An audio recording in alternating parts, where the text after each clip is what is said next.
Bismillahirrahmanirrahim. Assalamualaikum warahmatullahi wabarakatuh. Alhamdulillahi ala ihsani wa syukru lahu ala taufiqihi wa amtinani. Asyhadu an la ilaha illallah wahdahu la syarika lahu ta'ziman li sya'nih. Wa asyhadu anna Muhammadan abduhu wa rasuluh da'ila ridwanih. Allahumma salli alaihi wa ala alihi wa ashabihi wa ikhwani. Hadirin dan hadirat yang dirahmati oleh Allah Subhanahu wa taala. Pada kesempatan kali ini kita akan bahas bagaimana kita menjalin hubungan yang terbaik dengan pencipta kita Allah Subhanahu wa taala. Kita tahu banyak orang yang memperhatikan bagaimana hubungan dia, interaksi dia dengan sesama manusia, ya. Bagaimana dia bisa menjadi istimewa di tengah-tengah manusia, menjadi pusat perhatian, dipuji, disanjung, dan bagaimana dia bisa berinteraksi yang menguntungkan dia, ya. Sehingga sampai-sampai ada namanya fannut ta'amul, yaitu seni berinteraksi dengan sesama, ya. Tentunya hal ini adalah baik seorang berusaha agar dia bisa berinteraksi yang baik sesama manusia, ya.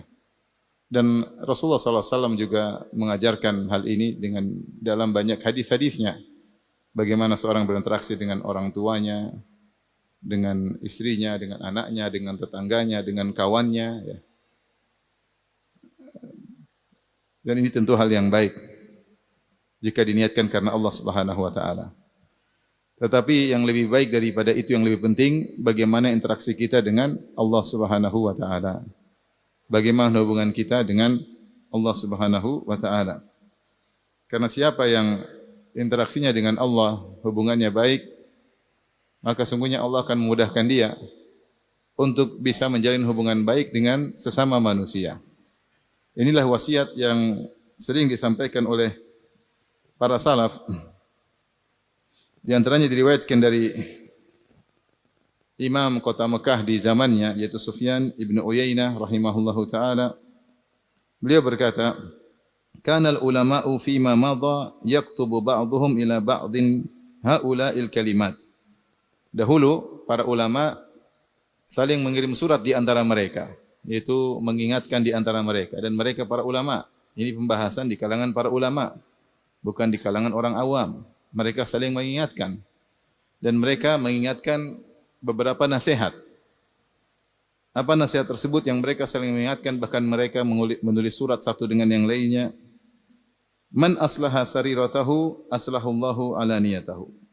Siapa yang memperbaiki apa yang tersembunyi pada dirinya, yaitu hubungan dia ketika dia tatkala bersendirian, ternyata dia seorang yang baik, aslahullahu ala niyatahu, maka Allah akan perbaiki yang zahir darinya. Kalau yang batin darinya, yang tersembunyi darinya dia perbaiki, maka Allah akan memperbaiki yang lahir darinya atau yang tampak darinya. Nasihat yang pertama. Yang kedua, man aslaha ma bainahu wa bainallah aslahullahu ma bainahu wa bainan nas.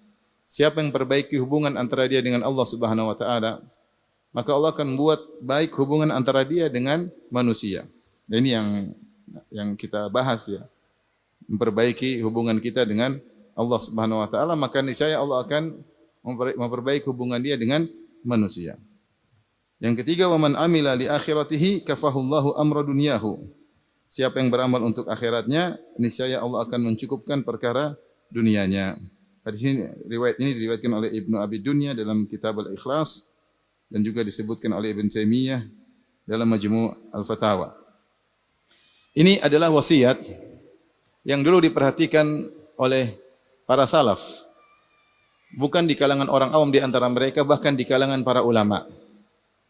Ini tiga perkara yang penting. Bagaimana dia berusaha baik ketika bersendirian, baik ketika tidak ada orang yang melihatnya, batinnya baik, maka niscaya Allah akan memperbaiki zahirnya di hadapan manusia.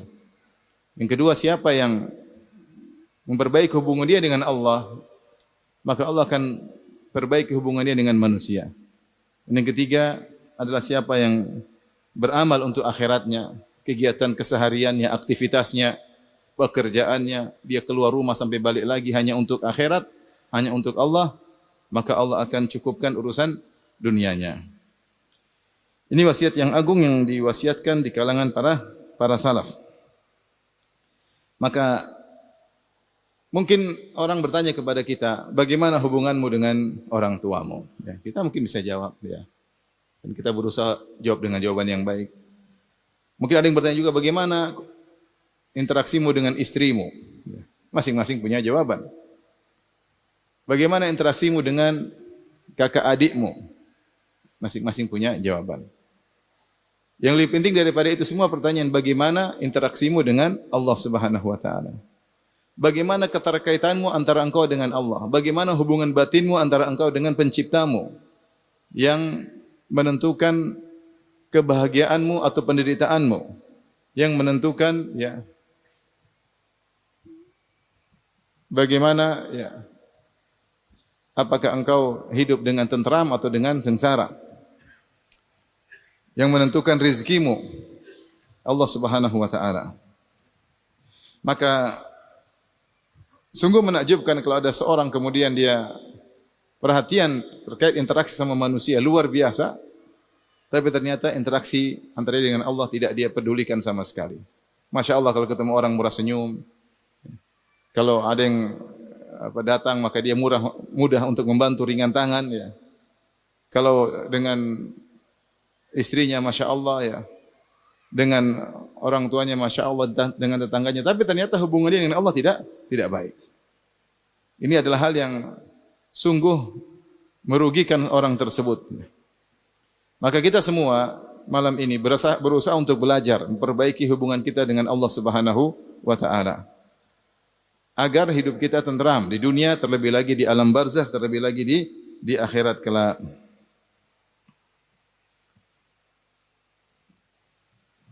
Taib. Bagaimana cara kita memperbaiki hubungan kita dengan Allah Subhanahu wa taala?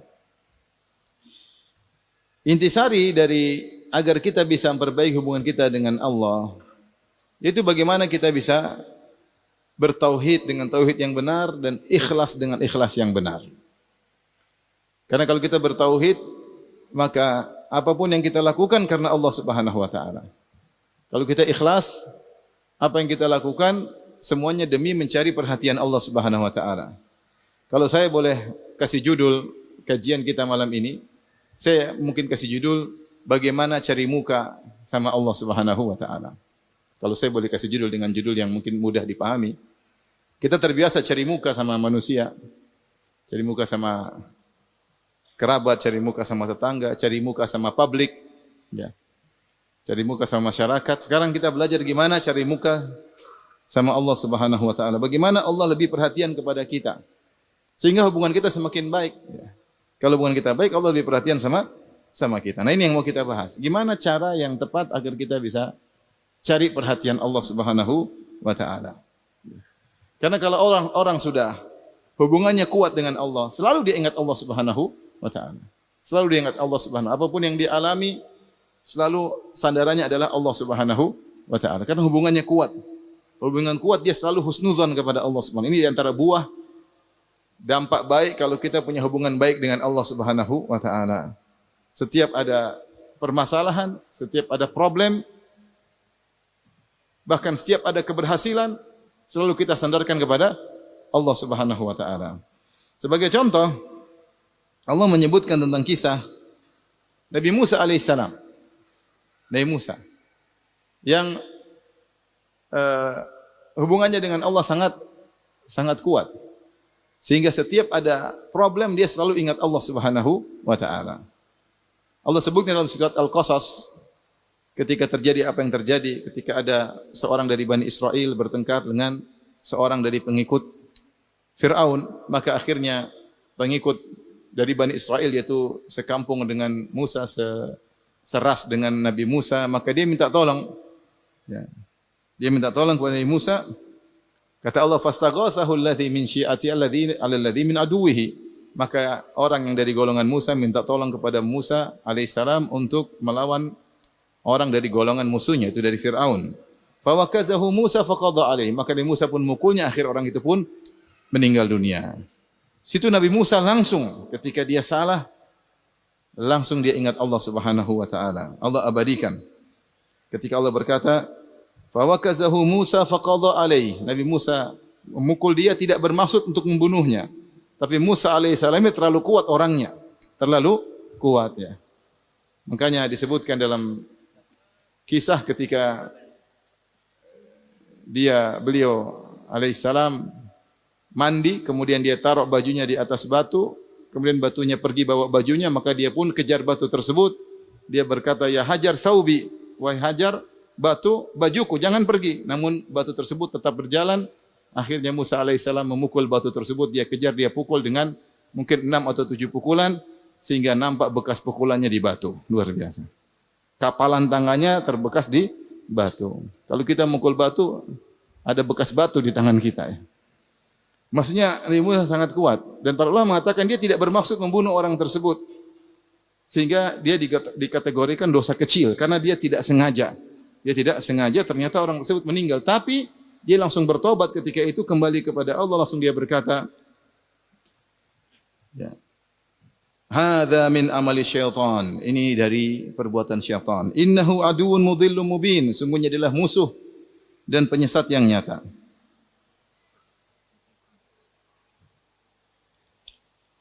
Kemudian beliau berkata, qala rabbi inni zalamtu nafsi faghfirli.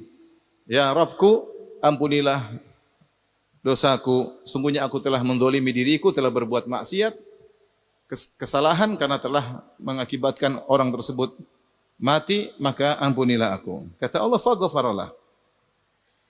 Maka Allah pun mengampuninya langsung. Faghfaralah. Interaksi yang beliau minta ampun, langsung Allah apa? Ampuni. Kenapa? Karena hubungan antara beliau dengan Allah sangat kuat. Innahu huwal ghafurur rahim. Sungguhnya Allah Maha Pengampun lagi Maha Penyayang. Dia langsung berkata lagi, qala rabbi bima an'amta alayya falan akuna dhahira lil mujrimin. Kemudian dia berikrar kepada Allah, ya Allah, karena nikmat yang Kau berikan kepadaku, aku tidak akan menolong lagi orang yang melakukan kesalahan.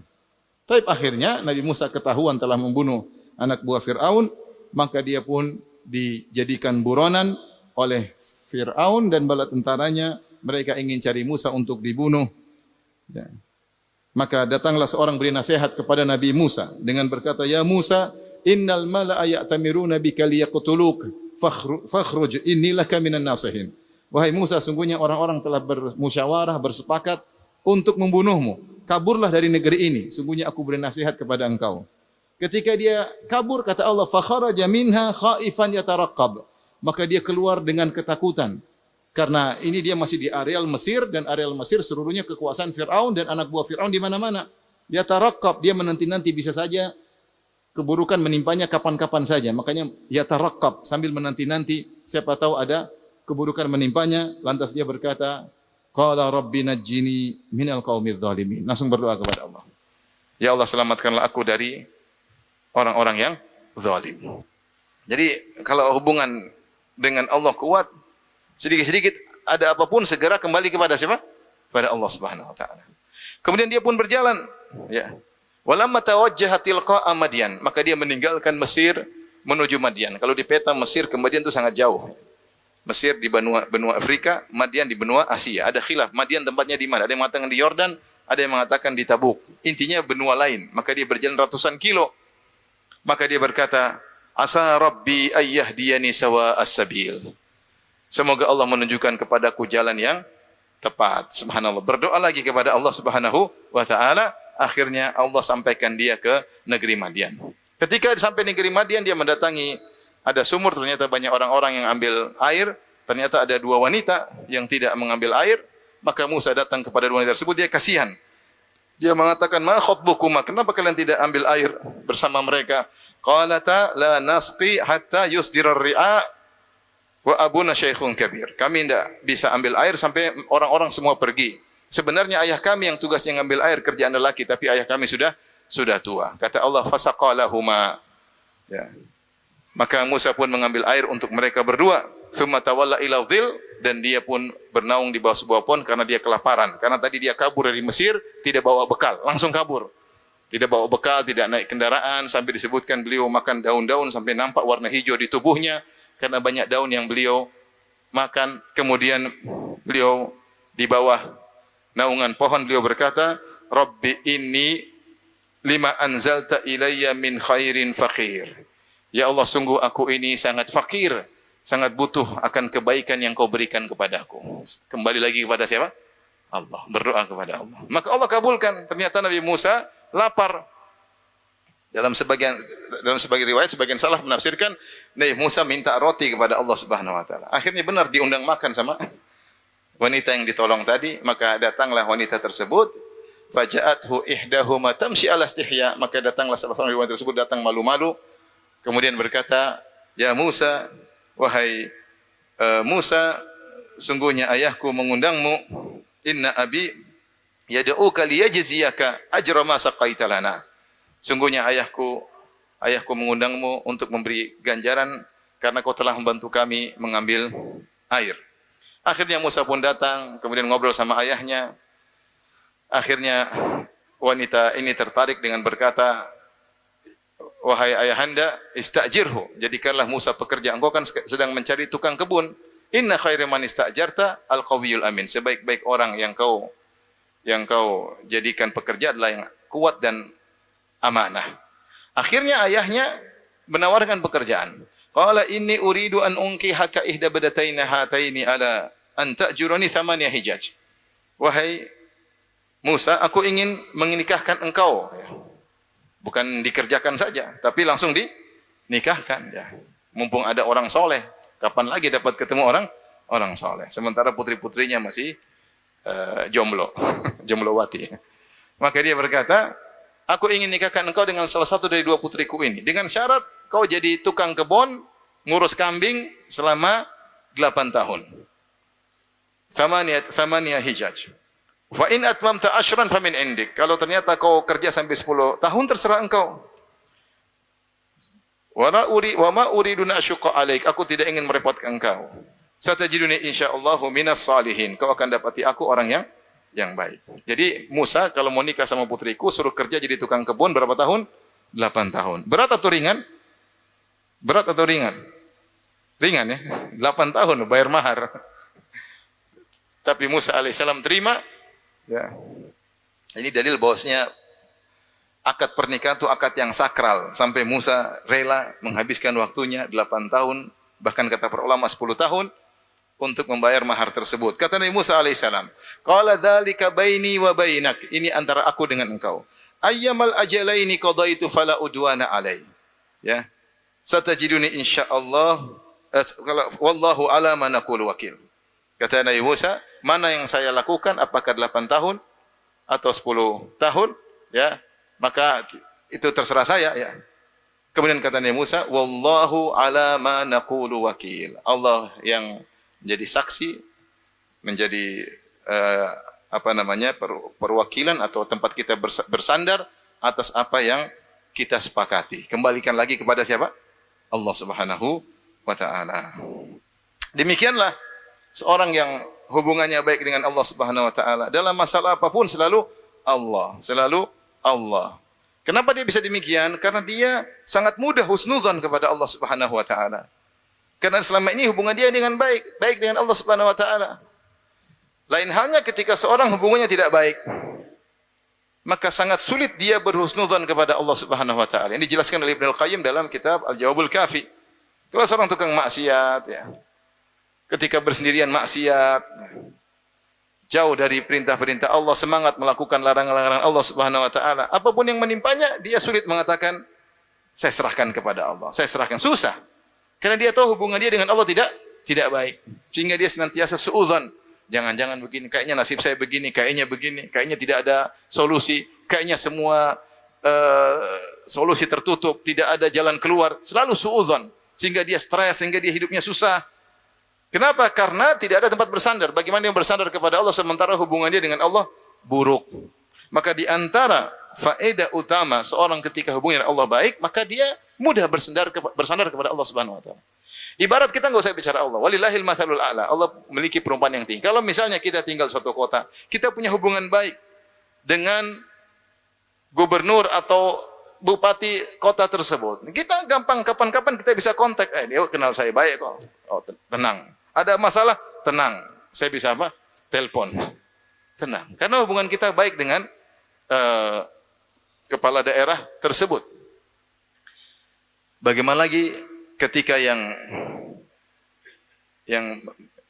melindungi kita, yang mengurusi kita adalah Allah Subhanahu wa taala. Maka perbaguslah hubungan kita dengan Allah. Cari muka kepada Allah. Sehingga kita dekat dengan Allah dan apapun yang kita hadapi, insyaallah kita tenang. Kenapa? Hubungan saya dengan Allah baik, insyaallah. Selalu berdoa, berzikir, ya, dekat dengan Allah, berusaha mengenal Allah Subhanahu wa taala. Kita merasa diperhatikan oleh Allah Subhanahu wa taala. Ini menjadikan hidup menjadi tenteram, tenang dan bahagia sebesar apapun permasalahan yang kita hadapi. Sebesar apapun permasalahan yang kita hadapi, sesulit apapun permasalahan yang kita hadapi, kalau hubungan kita dekat dengan Allah maka akan membuat kita tenteram dan tenang. Baik. Jadi tadi sekedar contoh bagaimana sosok Nabi Musa alaihissalam yang selalu setiap permasalahan kembali kepada Allah. Selalu kembali kepada Allah. Selalu menyerahkan kepada Allah. Bahkan ketika dia berperjanjian, Allah menjadi saksi atas akad kita berdua. Baik. Ustaz, apakah mungkin Allah memperhatikan kita kalau kita cari muka? Mungkin. Kita semua ini makhluk Allah Subhanahu wa taala. Dan ketahuilah Allah ngurusin kita person demi person, satu persatu. Bukan seperti misalnya kepala negara atau presiden atau gubernur atau bupati. Mereka tidak bisa ngurus kita satu persatu. Sehingga mereka harus punya anak buah itu juga harus punya anak buah. Kenapa mereka tidak mampu ngurus satu persatu? Adapun Allah Subhanahu wa taala ngurusi seluruh makhluknya satu persatu. Jangankan antum, jangankan manusia, jangankan kita. Makhluk selain kita, hewan-hewan diurusi oleh Allah Subhanahu wa taala. Allah berfirman, "Wa ka'ayyim min dabbah la tahmilu rizqaha, Allahu yarzuquha wa iyyakum." Betapa banyak hewan melata tidak bisa ngurusin rezekinya. Artinya hewan kalau kita secara kasat mata dia enggak mampu sebenarnya ngurus rezekinya. Kenapa? Akal dia tidak seperti akal manusia. Kalau manusia kan cari rezeki bisa inovasi ya. Bisa ngibulin orang. Cara-cara cari duit itu banyak ya. Begini bohongin orang ini akalnya banyak ya. Hewan akalnya tidak ada ya. Tetapi Allah bilang Allah urusin rezekinya. Wa ka'ayyim min dabbatin la tahmilu rizqaha. Betapa banyak hewan yang tidak bisa ngurusin rezekinya. Allahu yarzuquha. Allah yang kasih rezeki kepada binatang-binatang tersebut. Wa iyyakum, dan juga kalian. Apalagi kalian. Jadi Allah ngurusi, jangankan kalian, Allah ngurusi juga hewan-hewannya. Dengan cara Allah diberi insting lah, disediakanlah, dibuat misalnya ekosistem lah, urusan Allah Subhanahu wa taala. Tapi Allah urus semuanya. Jangankan kita diketahui oleh Allah, bahkan daun yang gugur pun Allah tahu. Wa indahu mafatihul ghaibi la ya'lamuha illahu. Wa ya'lamu ma fil barri wal bahr. Wa ma tasqutu min waraqatin illa ya'lamuha. Kata Allah Subhanahu wa taala, di sisinya adalah ilmu gaib. Tidak ada yang mengetahui ilmu gaib tersebut kecuali Allah Subhanahu wa taala. Dan Allah mengetahui ma fil bar, semua yang di dataran, di daratan Allah tahu semuanya. Semua yang di daratan. Hewan, benda mati, batu, tumbuh-tumbuhan, semua Allah tahu. Wa fil bahri, dan semua yang di lautan Allah pun tahu. Kerang-kerang, hewan-hewan, ikan-ikan, semua Allah tahu. Tumbuh-tumbuhan, rumput laut Allah tahu semuanya. Sampai Allah mengatakan wa ma tasqutu min waraqatin illa ya'lamuha. Tidak ada satu daun pun yang jatuh kecuali Allah tahu. Daun di atas muka bumi ini ada berapa, ikhwan? Ada yang pernah hitung? Daun sangat banyak. Pohon aja sangat banyak. Satu pohon berapa daunnya? Setiap daun Allah tahu person-person, satu daun demi daun. Kenapa? Karena semua itu ciptaan Allah, dan Allah berkata, "Ala ya'lamu man khalaq." Bukankah yang menciptakan tahu tentang apa yang diciptakannya? Bukankah kreator tahu tentang kreasinya? Itulah Allah Subhanahu wa taala. Dengan demikian Allah ngurusi kita person demi person. Allah berfirman, "Afaman huwa qa'imun ala kulli nafsin bima kasabat."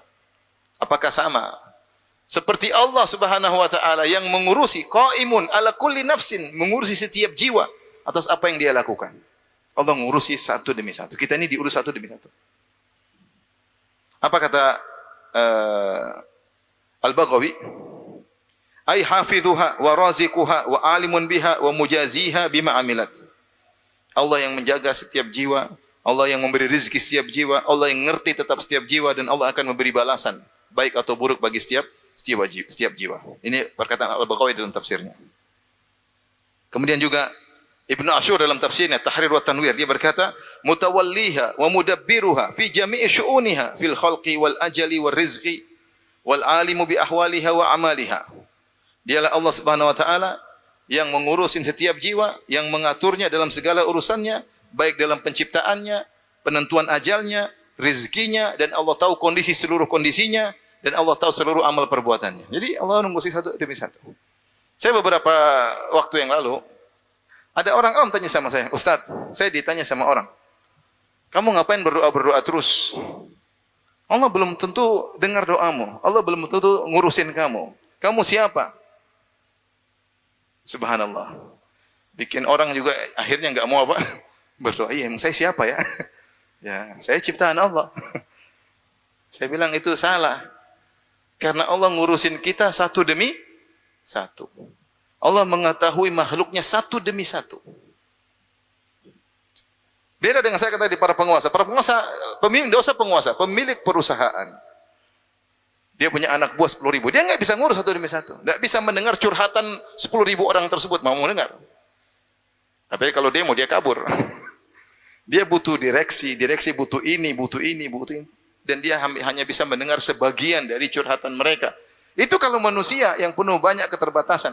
Tapi Allah Subhanahu wa taala saya bilang jangankan antum Bapak, hewan saja Allah urusin. Jangankan antum Bapak, bagaimana Allah tidak dengar doa antum sementara daun jatuh saja Allah urusin. Kenapa saya sampaikan ini? Agar kita yakin bahwasanya kita ini bisa cari muka sama Allah. Jangan kita pikir, saya ini siapa sih? Emang saya kalau puasa, kalau baca Quran, emang Allah tahu, emang Allah ngurusin saya. Allah ngurusin kita satu person demi person, satu demi satu. Sampai ada orang yang tidak diduga, dikenal ternyata terkenal di sisi Allah. Contoh siapa? Uwais Al-Qarani. Uwais Al-Qarani kata Nabi sallallahu alaihi wasallam, khairut tabi'in, sebaik-baik apa? Tabi'in. Uwais Al-Qarani tidak terkenal. Bahkan dituduh yang tidak oleh kaumnya. Tetapi Allah kenal Uwais. Allah kabarkan kepada Nabi. Dan Nabi kabarkan kepada Umar.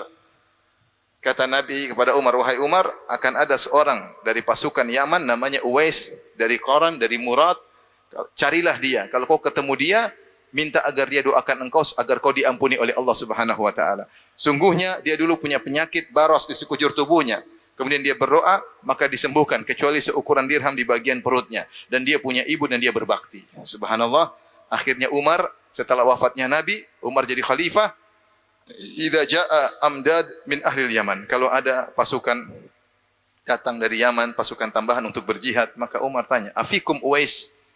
Adakah kalian seorang namanya Uwais? Cari sampai ketemu. Akhirnya ketemu Uwais. Ini Uwais. Umar bertanya, kau Uwais Al-Qarani dari Murad? Iya Amirul Mukminin. Dulu kau punya ibu, terus kau berbakti sama dia. Dia kaget. Ini kok tahu dari mana? Dulu kau punya penyakit, terus kau berdoa disembuhkan oleh Allah. Dari mana anda tahu? Dia kaget. Karena selama ini dia sembunyikan. Dia tidak pernah publish di YouTube atau di Facebook. Saya ini loh dulu sakit kemudian sembuh karena saya berdoa, saya wali Allah, doa saya dikabul. Enggak juga. Dia juga enggak pernah. Dia diam-diam aja. Bahkan ketika dia berdoa, dia minta kepada Allah agar tidak disembuhkan secara total. Dia ingin disisakan. Agar dia selalu ingat dia dulu pernah sakit. Agar dia tidak lupa dengan nikmat Allah. Karena manusia suka lupa dengan nikmat Allah Subhanahu wa ta'ala. Maka dia sampai heran, dari mana anda tahu? Yang kasih tahu Umar siapa? Rasulullah. Yang kasih tahu Rasulullah siapa? Allah. Berarti Allah ngurusin seorang makhluk di ujung sana. Di Yaman. Yang tidak ada yang ngurusin dia. Tidak terkenal di kalangan masyarakat. Tapi Allah urusin dia satu demi satu. Oleh karena ikhwan, maksud saya, kita menjalin hubungan dengan Allah. Jangan menyangka, itu sih mungkin ustadz, atau lulusan Madinah, atau lulusan Yaman, atau lulusan pondok, atau mungkin pejabat. Kita siapa? Apa Allah ngelihat kita? Apa Allah ngurusin kita? Kita bilang jangan ente, daun aja diurusin sama siapa? Allah. Artinya kesempatan cari muka itu besar. Kalau kita mau cari muka sama presiden, mudah atau susah? Susah lah mau cari muka sama presiden. Cari muka sama ustadz aja susah. Apalagi sebagian ustadz ada ring satunya, ada ring duanya, tambah susah lagi. Tapi kalau mau cari muka sama Allah, terbuka untuk siapa saja. Siapa mau cari muka bisa. Mau anda pejabat, mau orang kaya, mau orang miskin. Mau ganteng, mau setengah ganteng. Mau cantik, kurang cantik ya. Mau punya duit, enggak punya duit. Kalau mau cari muka, pintu terbuka selebar-lebarnya. Dan Allah mengatakan dalam hadis qudsi, ya, man taqarraba ilayya shibran taqarrabtu ilaiha zira'an. Siapa yang mendekatkan dirinya kepadaku sejengkal, aku akan mendekat kepadanya sehasta. Usaha manusia sedikit, Allah balas dengan lebih. Dan itulah asyakur. Dialah Allah asyakur, yang maha berterima kasih kalau bahasa kita. Artinya kita lakukan sedikit, balasannya jauh lebih banyak. Yang penting, luruskan niat. Nah, sekarang kita membahas bagaimana cari muka kepada Allah. Itu pembahasannya. Judulnya apa? Bagaimana cari muka kepada Allah Subhanahu wa taala. Baik. Di antara cara untuk mencari muka kepada Allah Subhanahu wa taala, ya,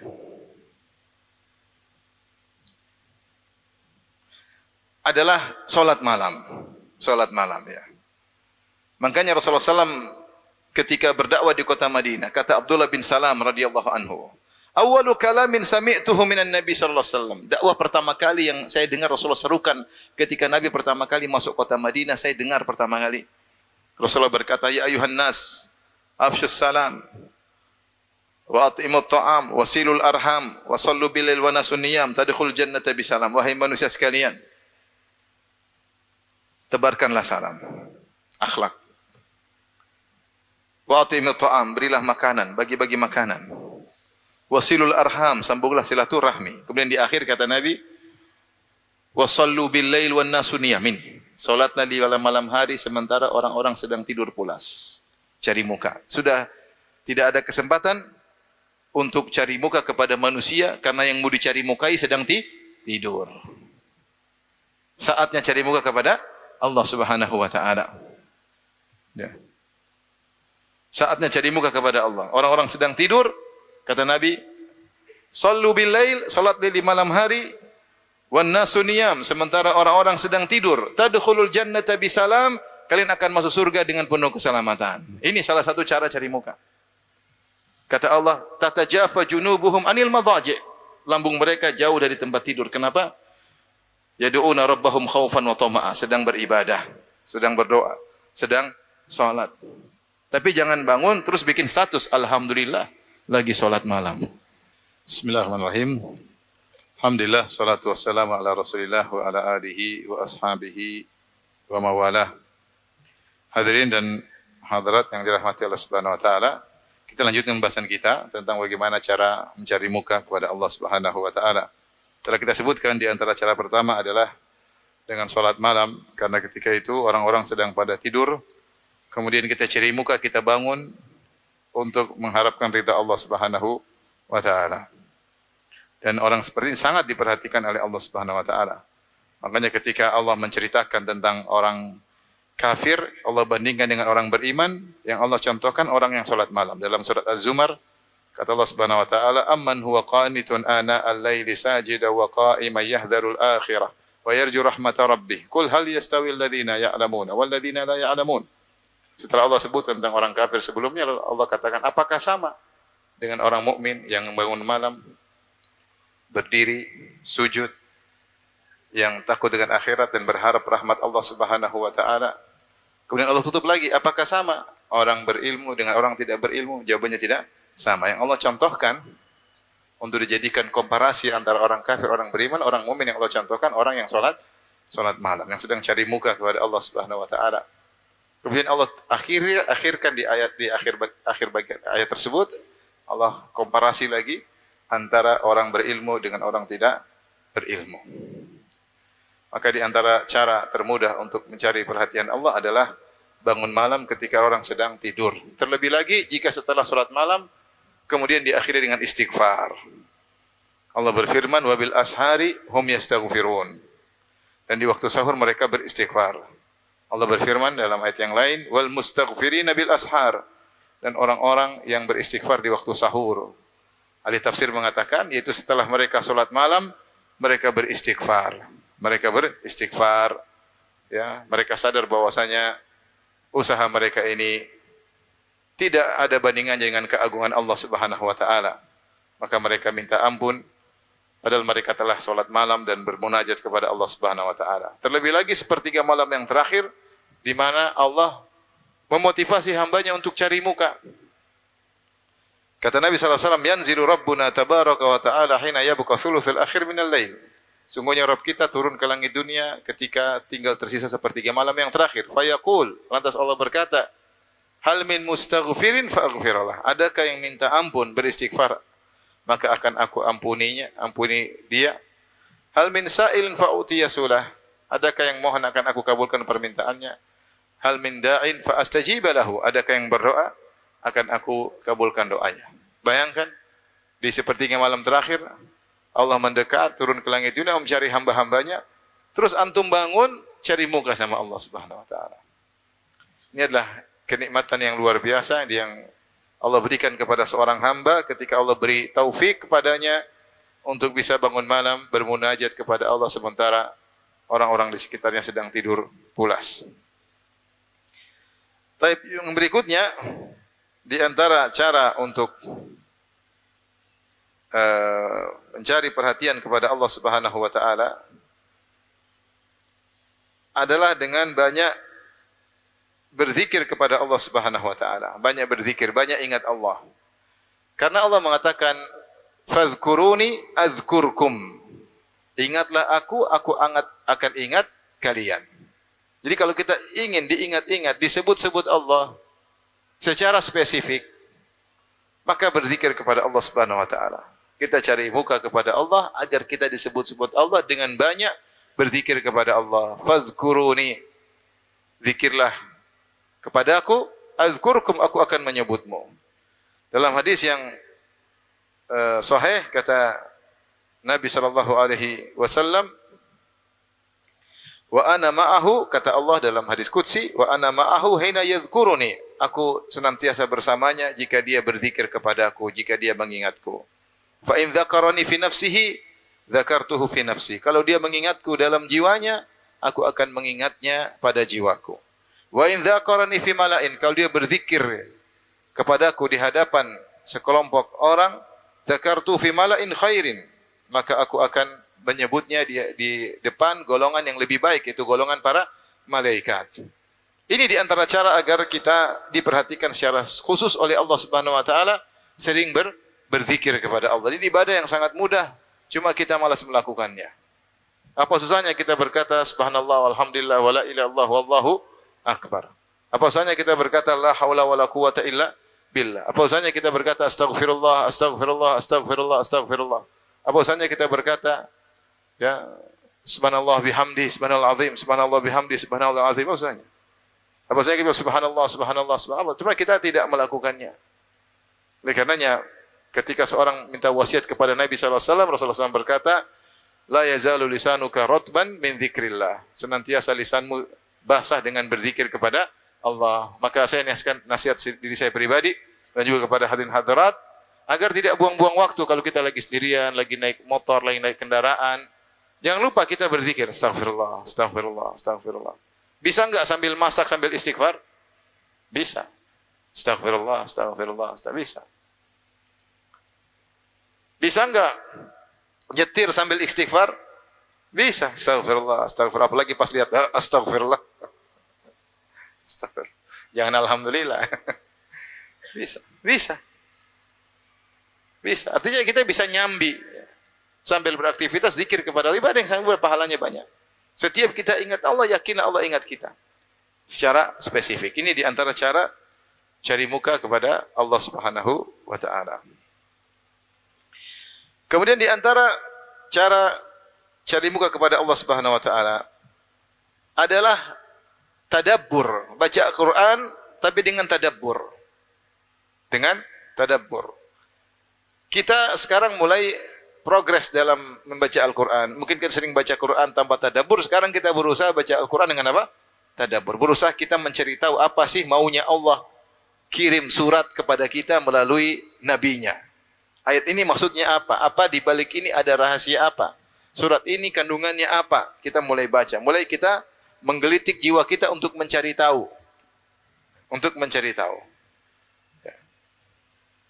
Dan Allah berkata, wa idza tuliyat alaihim ayatuhu zadatuhum imana wa ala rabbihim yatawakkalun. Dan jika dibacakan terhadap orang-orang yang beriman ayat-ayat Allah, zadatum imana, maka bertambah iman mereka. Dan Allah mengatakan, qad ja'akum mau'izatun min rabbikum wa syifaa'un lima fis sudur. Telah datang pada kalian Al-Quran yang merupakan mau'izah, wejangan dari Rabb kalian. Allah kasih wejangan. Nah, kita ngerti enggak wejangan tersebut?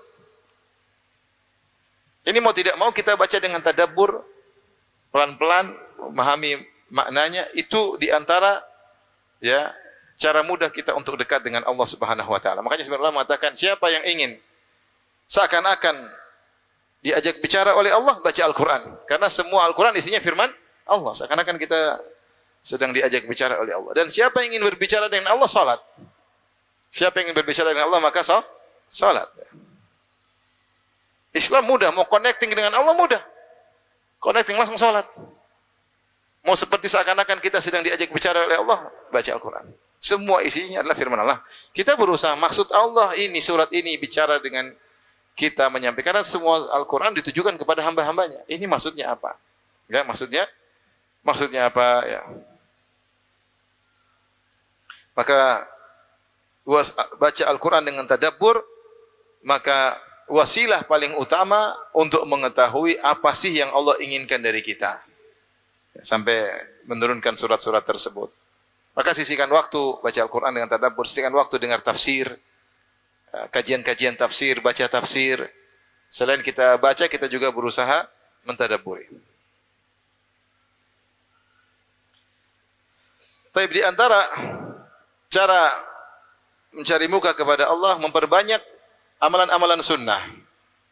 Kata Allah Subhanahu wa taala dalam hadis qudsi, "Wala yazalu 'abdi yataqarrabu ilayya bin nawafil hatta uhibbah." Senantiasa hambaku mendekatkan dirinya kepadaku dengan perkara-perkara sunnah sampai aku mencintainya. Fa idza ahbabtuhu, kalau aku sudah mencintainya, kuntu sam'ahu alladhi yasma'u bihi wa basarahu alladhi yubsiru bihi. Aku menjadi pendengarannya yang dia mendengar dengannya, aku menjadi penglihatan yang dia melihat dengannya. Wa yadahu allati yabtishu biha, aku menjadi tangan yang dia mukul dengan tangannya tersebut. Wa rijlahu allati yamshi 'alaiha, aku menjadi kaki yang dia melangkahkan berjalan kakinya tersebut dalam sebagian riwayat. Wa lisanahu alladhi yantiqu bihi, aku menjadi lisan yang dia berkata dengan lisan tersebut. Wa qalbahu alladhi yaqilu bihi, aku menjadi hatinya yang dia berfikir dengan hatinya tersebut. Maksudnya kata para ulama, yaitu Allah beri taufik kepada dia hamba ini karena Allah beri perhatian khusus sehingga Allah jaga matanya, dia tidak sembarang melihat. Kalau melihat yang buruk dia langsung istighfar. Allah menjaga telinganya, dia tidak betah mendengar hal-hal yang tidak baik. Allah menjaga kakinya, Allah menjaga tangannya, Allah menjaga hatinya sehingga dia tidak berfikir yang tidak baik. Berusaha berfikir yang bermanfaat. Allah menjaga lisannya sehingga dia tidak mengucapkan kata-kata yang tidak bermanfaat atau kata-kata yang mendatangkan kemurkaan Allah. Kapan Allah jaga itu? Allah jaga dia, Allah bimbing dia ketika dia dicintai oleh Allah. Kalau Allah sudah mencintai seorang, berarti Allah perhatian sama dia, berarti ada perhatian khusus. Kapan dia dicintai oleh Allah? Ketika dia banyak melakukan amalan-amalan sunnah. Nah, kita belajar, kita menamakan diri kita ahlu sunnah, yaitu orang yang suka melakukan sunnah Nabi SAW. Maka jangan sepelekan sunnah-sunnah keseharian. Berusaha kita hidup di atas sunnah. Ya. Mau tidur jalankan sunnah, mau toilet jalankan sunnah, keluar rumah baca doa, keluar selalu menjalankan sunnah. Sunnah di rumah seperti apa, keseharian seperti apa, berusaha menjalankan sunnah. Terkait dengan puasa sunnah, terkait dengan sholat sunnah, terkait dengan sedekah sunnah, berusaha. Semakin banyak perkara sunnah yang kita lakukan, semakin dicintai oleh Allah Subhanahu wa taala. Ya. Oleh karenanya ini butuh belajar, dan ketika kita niatkan jalankan sunnah agar dicintai oleh Allah Subhanahu wa taala. Sampai seorang salaf, kalau tidak salah Sufyan Ats-Tsauri berkata, "Ini istata'ta alla tahukka ra'saka illa bisunnah faf'al." Kalau kau mampu tidak menggaruk kepala kecuali ada sunnahnya. Kalau seandainya ada sunnahnya, Nabi kalau garuk kepala caranya begini, ikuti kalau memang ada. Sehingga setiap kita melakukan sesuatu, kita ingat Nabi SAW yang menyuruh kita untuk menjalankan sunnahnya, dan Allah yang menyuruh kita untuk mengikuti sunnah Nabi SAW. Qul in kuntum tuhibbunallaha fattabi'uni. Katakanlah wahai Muhammad kepada mereka, kalau kalian cinta kepada Allah, maka ikutilah aku. Yuhibbukumullah, niscaya Allah akan mencintai kalian. Timbul pertanyaan, kenapa kalau mengikuti sunnah Nabi dicintai oleh Allah?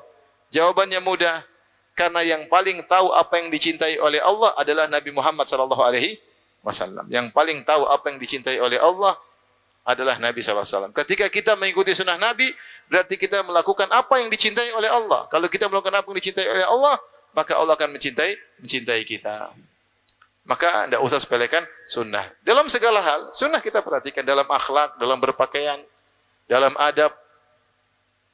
Kita tidak melalaikan atau meremehkan sunnah apapun. Semakin banyak sunnah kita kerjakan, semakin diperhatikan oleh Allah Subhanahu wa taala dan hubungan kita semakin baik dengan Allah Subhanahu wa taala. Baik. Di antara cara mencari muka kepada Allah Subhanahu wa taala ini juga banyak berdoa. Orang yang paling banyak berdoa adalah Nabi Muhammad sallallahu alaihi wasallam. Coba cari buku tentang kumpulan doa. Banyak atau tidak? Banyak. Nabi setiap kegiatannya berdoa. Dan Allah telah berfirman, "Wa idza sa'alaka ibadi anni fa inni qaribun ujibu da'watad da'i idza da'an." Jika hamba-hambaku bertanya kepada engkau tentang aku, katakanlah aku sangat dekat, aku mengabulkan orang yang berdoa kepadaku. Yaitu Allah sangat dekat dengan orang yang berdoa kepada Allah Subhanahu wa taala. Maka kalau kita ingin dekat dengan Allah, sering berdoa. Sering mengantungkan hati kita, connecting. Bukankah kalau kita berdoa, kita connecting dengan Allah? Iya, kita connecting. Maka berusaha belajar doa-doa keseharian. Praktekan. Doa keluar rumah, doa masuk rumah. Mau makan, bilang bismillah. Setelah makan, bilang apa? Masuk WC, keluar WC. Mau berhubungan dengan istri, apa doanya? Mau tidur, apa doanya? Naik kendaraan, apa doanya? Ketika masuk suatu negeri, apa doanya? Doa. Mau safar, apa doanya? Pulang dari safar, apa doanya? Menyungguh orang sakit, apa doanya? Ketika mengantar jenazah sampai di kuburan, apa doanya? Apa yang berusaha selalu berdoa kepada Allah Subhanahu wa taala. Dan saya bilang kalau kalau kita lupa, minimal kita bilang apa? Bismillah. Kalau lupa, bilang bismillah. Sering berdoa. Makanya Nabi sallallahu alaihi wasallam ketika haji wada, Rasulullah SAW berdoa dari duhur sampai maghrib. Beliau wukuf di atas ontanya di bawah terik matahari. Kemudian beliau angkat kedua tangannya berdoa kepada Allah, bermunajat. Ketika ontanya bergerak, saat tangan kirinya memegang kekang onta agar bisa tenang, tangan kanannya tetap mengadah ke langit meminta kepada Allah Subhanahu wa taala dengan doa yang sangat panjang. Kita enggak kuat doa panjang-panjang.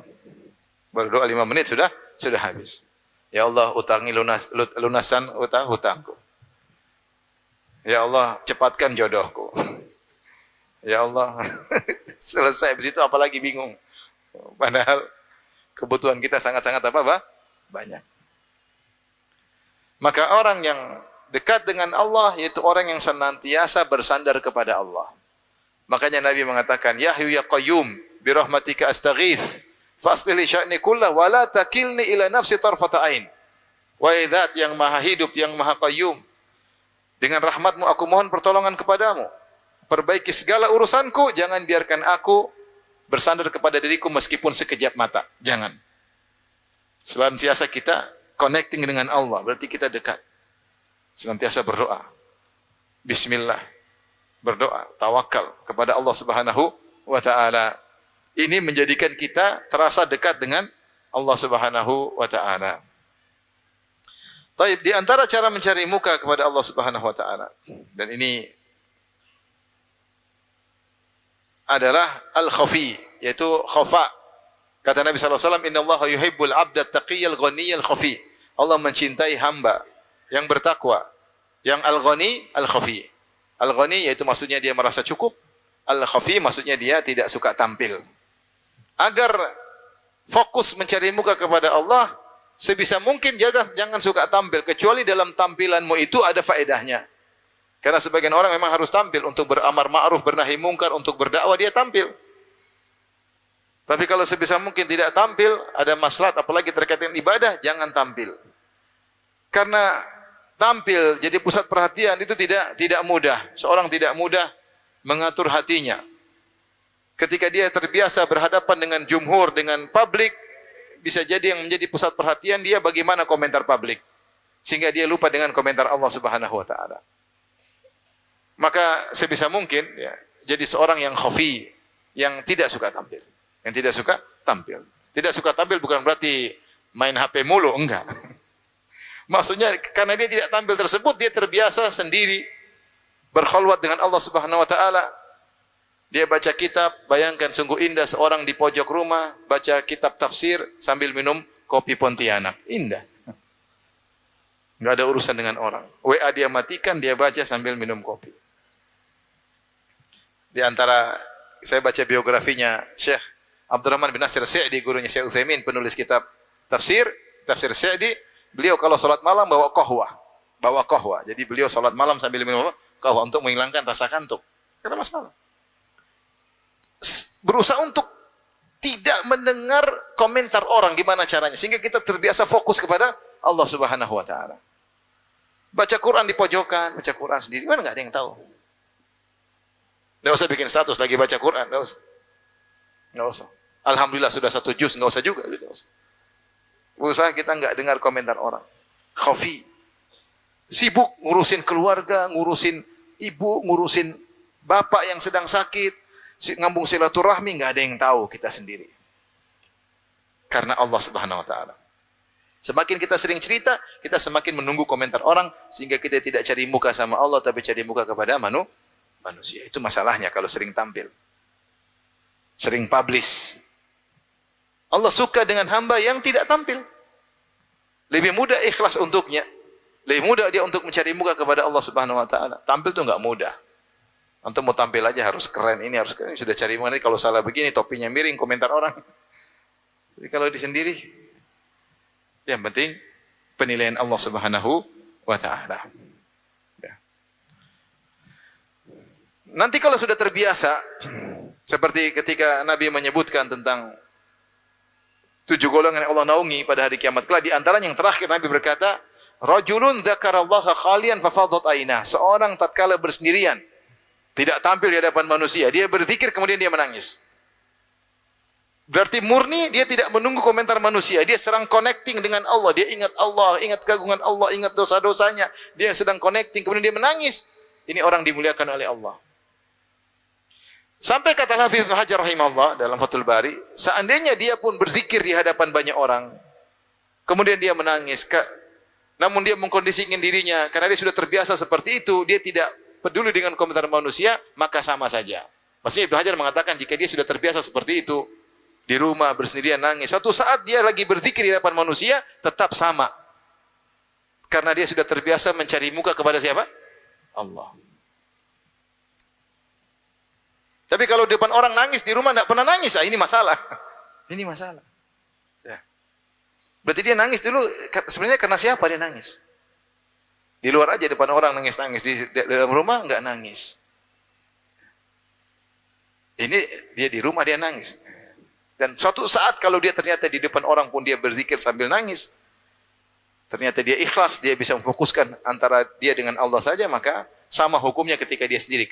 Kenapa? Dia sudah terbiasa mencari muka kepada Allah Subhanahu wa taala. Maka seorang suka hobi untuk beribadah sendirian. Latih diri. Hobi. Baca Quran sendiri, ya. Berzikir dalam kesendirian. Baca kitab dalam kesendirian, ya. Menikmati kesendirian, berkhalwat bersama Allah Subhanahu wa taala. Latih diri karena Allah mencintai hamba yang demikian. Di antara cara mencari muka kepada Allah, tadi Nabi berkata Al-Ghani. Allah mencintai hamba yang Al-Ghani. Al-Ghani ditafsirkan maksudnya di antaranya dia memiliki sifat qanaah, merasa cukup. Merasa cukup. Dia tunjukkan kepada Allah, ya Allah, aku ridha dengan apa yang kau berikan. Aku qanaah. Aku merasa cukup. Aku merasa cukup. Ini mencari muka kepada Allah. Apa yang Allah tetapkan, apa yang Allah takdirkan kepada dia merasa cukup. Dia ridha dengan pemberian Allah Subhanahu wa taala. Itulah di makna al-ghani, yaitu ghina nafs. Laisal ghina an kathratil arad wa innamal ghina ghina nafs. Bukanlah kekayaan dengan banyaknya aset, tetapi kekayaanlah kaya hati. Ini kita butuhkan sekarang. Kita butuh kaya hati. Benar tidak kita berusaha cari nafkah, cari rizki Tapi kita qanaah, apa yang Allah berikan itu ya sudah, saya ridho dengan pemberian Allah hari ini, saya ridho dengan keuntungan hari ini, saya ridho dengan keputusan Allah, ternyata saya rugi hari ini, ridho. Dan itu membuat Allah mudah mencintai seorang hamba. Allah memperhatikan dia karena dia ridho dengan segala keputusan Allah Subhanahu wa taala. Bahkan ketika terkena musibah, maka dia ridho dengan keputusan Allah Subhanahu wa taala, berkata alhamdulillah ala kulli hal. Allah mencintai hamba seperti ini. Kenapa kita mudah ridho kepada keputusan Allah? Karena kita merasa alhamdulillah hubungan kita dengan Allah baik. Kita mudah husnudzon. Coba kalau kita hubungannya jelek dengan Allah. Maksiat. Diam-diam nonton film Korea. Sudah episode ke-72. Nonton film India, nonton film box office. Lihat maksiat setiap hari. Tengah malam bangun, bukannya sholat malam, teriak gol. Anak-anak sampai kebangun, Abi ngapain Be? Selalu kita lakukan. Ya. Kalau kita buang-buang waktu, ya, waktu yang istimewa kita tidak gunakan dengan baik, ya, susah kita ridho. Malah kita suudzon, kenapa begini, kenapa begitu, kenapa begini. Maka penting kita dekatkan diri kita kepada Allah. Yang terakhir ikhwan, yang mau saya sampaikan pada kesempatan kali ini, jadi ini di antara perkara yang sangat berat. Cari muka dengan Allah, kepada Allah, dengan membuat orang marah. Cari muka kepada Allah dengan membuat manusia apa? Marah. Meskipun konsekuensinya orang marah sama kita. Diriwayatkan, kata Muawiyah ila Aisyah. Muawiyah radhiyallahu anhu ketika dia sebagai pejabat, entah sebagai gubernur atau dia sebagai khalifah, Amirul Mukminin. Dia tulis surat kepada Aisyah radhiyallahu anha, Ummul Mukminin. Dalam suratnya dia mengatakan, uktubi ilayya kitaban. Tolong tuliskan surat kepadaku wahai ibunda Aisyah. Tusini bihi wala tukthiri. Berilah wasiat kepadaku dalam surat tersebut dan jangan banyak-banyak wasiatnya. Dia ingin wasiat ringkas bermanfaat. Surat dari seorang khalifah atau seorang pejabat kepada rakyat. Yang diminta adalah seorang wanita sangat mulia, sangat faqihah, yaitu siapa? Aisyah radhiyallahu taala anha, istri Nabi sallallahu alaihi wasallam. Maka fakatabat, Aisyah menjawab surat Muawiyah. Singkat dia mengatakan salamun alaik, yaitu waalaikumsalam. Amma ba'du, kemudian daripada itu, fa inni sami'tu Rasulullah sallallahu alaihi wasallam yaqul. Kasih satu hadis pendek. Sungguhnya aku mendengar Rasulullah sallallahu alaihi wasallam bersabda, "Manil tamasa ridallahi bi sakhatin nas, kafallahu mu'natan nas." Siapa yang mencari keridhaan Allah dengan kemurkaan manusia, maka Allah mencukupkan dia dari urusan manusia. Wa manil tamasa ridhan nas bi sakhatillah, wakalallahu ta'ala ilan nas. Dan siapa yang mencari keridhaan manusia dengan kemurkaan Allah, maka Allah serahkan urusannya kepada manusia. Waalaikumsalam, selesai. Subhanallah. Siapa yang mencari keridhaan Allah dengan kemurkaan manusia. Ini berat. Apa kata netizen? Apa kata netizen? Apa kata audiens? Apa kata orang? Udahlah, enggak usahlah. Sering kita pertimbangan, kecuali memang dia pertimbangan karena maslahat dakwah. Tapi kalau dia takut perkataan manusia, ini repot. Terkadang seorang mencari muka kepada Allah dengan mengucapkan kebenaran meskipun dibenci oleh masyarakat. Di antara contohnya siapa yang cari muka dengan begitu? Siapa? Nabi Ibrahim alaihissalam cari masalah. Semua pergi, dia hancurin patung-patung. Cari masalah tidak? Antum jangan ikut-ikutan ya. Situasi dan kondisi berbeda. Buktinya Nabi SAW ketika di Mekah selama 13 tahun tidak bisa menghancurkan berhala-berhala karena kemaslahatan dakwah. Ya. Tapi contoh maksudnya ketika Nabi Ibrahim melihat maslahat, cuek dia. Kaumnya lagi pergi, dia ngancurin apa? Patung-patung. Dan dia tidak kabur, dia di situ tenang aja. Ya. Fa'tu bihi ala ayunas, datangkan Ibrahim. Jadi dialog. Man fa'ala hadza bi alihatina? Siapa yang ngancurin patung-patung kami? Ya. Anta fa'alta bi hadza bi alihatina? Kau yang hancurkan patung, melakukan ini sama Tuhan-Tuhan kita? Ibrahim dengan Entengnya berkata, bal fa'alahu kabiruhum hadza. Ini yang gede yang bikin. Fas'aluhum in kanu yantiqun. Tanya sama patung-patung kecil, tuhan-tuhan kecil. Tanya, benar atau enggak? Kalau memang mereka bisa jawab. Memang dia memang cari perkara. Ya. Tapi banyak dalam hal kita takut. Padahal tidak ada mudarat bagi kita. Yang penting semuanya butuh dengan dapat hikmah dan kebijakan. Bijak dan hikmah. Tapi maksud saya di antara cara mencari muka kepada Allah adalah mencari keridhaannya meskipun orang-orang pada marah. Tatkala kita mengucapkan kebenaran dengan hikmah, dengan bijak, dengan kita pertimbangkan maslahat dan mudarat, maka saat itu Allah akan memperhatikan kita, ridha dengan kita.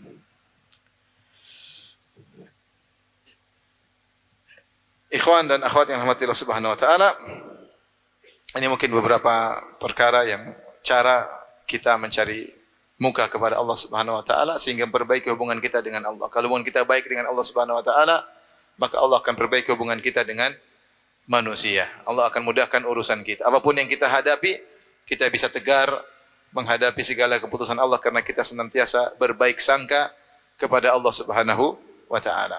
Makanya ada perkataan indah. Lihatlah ya, Nabi Yusuf alaihissalam meskipun diuji sampai dia buta, tetap dia husnudzan kepada Allah. Bayangkan. Nabi Yakub alaihissalam diuji sampai buta atau tidak? Saya buta. Berapa lama berpisah Nabi Yakub dengan Nabi Yusuf? Khilaf di kalangan para ahli tafsir. Ada yang mengatakan 15 tahun, ada yang mengatakan 40 tahun, ada yang mengatakan 80 tahun. Belasan tahun minimal. Akhirnya ketemu lagi. Sebelum ketemu, dia sampai menangis sampai ya wa biyaddat ainah minal huzni, sampai matanya jadi putih, jadi buta karena saking sedihnya. Di tengah-tengah kesedihan seperti itu, dia tetap husnudzan kepada Allah Subhanahu wa taala. Dia mengatakan asallahu ayyatiyani bihim jami'an. Semoga Allah mendatangkan anak-anakku Yusuf dan Binyamin kepada aku, padahal sudah hilang mereka. Kemudian dia mengatakan ya bani yadhhabu fatahassasu min Yusuf wa akhihi. Wahai anak-anakku, ayo pergi lagi cari Yusuf dan Binyamin. Wala tayasu min rauhillah, jangan putus asa dari rahmat Allah. Innahu la yayasu min rauhillah ilal qaumul kafirun. Sungguhnya tidak ada yang putus asa dari rahmat Allah kecuali orang kafir. Yakub mengatakan demikian sementara matanya buta karena sedih.